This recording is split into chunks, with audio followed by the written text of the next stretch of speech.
Hello again. So as I said in the last video, this is the second video concerning the recent SEAC data for embassies.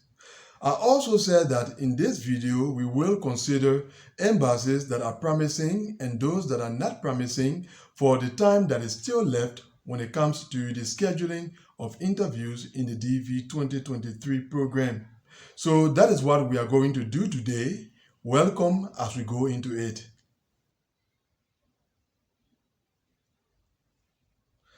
So when it comes to the scheduling of the final interviews in the DV 2023 program, which embassies do we say are promising and which do we say are not promising? Now, on this channel, I cover about 40 embassies that you guys are assigned to. Now, I'm not going to do it the usual way this time around, that is, name one embassy after the other and say, for example, this embassy is promising and the other is not promising. But what I'm going to do instead is I'm going to share a certain logic with you. And based on that logic, you will have insight into what to expect from your embassy.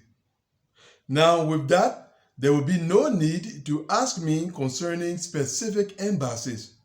As I said, all you will need to do is to apply the logic in your case, and you will have an idea of what to expect from your embassy. Now, this is the logic. We've said it, interview scheduling in the DV 2023 program is in its final stage. Only a few weeks left. And all of the embassies are aware of that. Now, if the embassies are aware that interview scheduling is about to end and they are in the position or they have the intention or they have the means of interviewing cases, it is now that we will have seen that.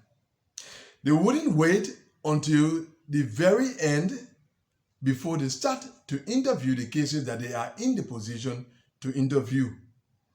In other words, those embassies that are in the position or that have the means or that have the intention of interviewing cases have made it known by way of the recent SEAC data. And those that are not in the position or that do not have the intention or the means of interviewing more cases have also indicated it by the same means. So you see that the SEAC data from last week is not important only because it is the data for the first week when it comes to the scheduling of the final interviews in the DV 2023 program. They are also important because they are indicative of what is to come. In other words, they reflect the capabilities or the intentions of embassies. So we can use the SEAC data from last week to have an insight into what to expect from each embassy. Those embassies that have shown from the latest SEAC data that they are not in the position or they do not have the means to interview cases while there are still some visas left will not interview in the coming weeks. Those of them that have indicated based on the same SEAC data that they are in the position to interview only few cases, expect them to continue on that same line. And those that have shown that they are in the position to interview many cases, they are the ones that are the most promising. Although this time around, it may be on a smaller scale because visas are reducing in number. So in short, we can say that most, if not all embassies are expected to perform during the time that is still left in line with what they have shown us from the latest SEAC data. That is the logic I would like you to apply to your individual embassies to have an insight of what you can expect from them in the coming weeks. There may be some exceptions, but in case there are exceptions, those exceptions will be very few. Now, considering that logic, we can say that some embassies that are not promising are embassies like Accra, Ghana, Ankara, Turkey, Colombo, Sri Lanka, Djibouti, just to name a few of them. But these embassies have not really been performing in the DV 2023 program.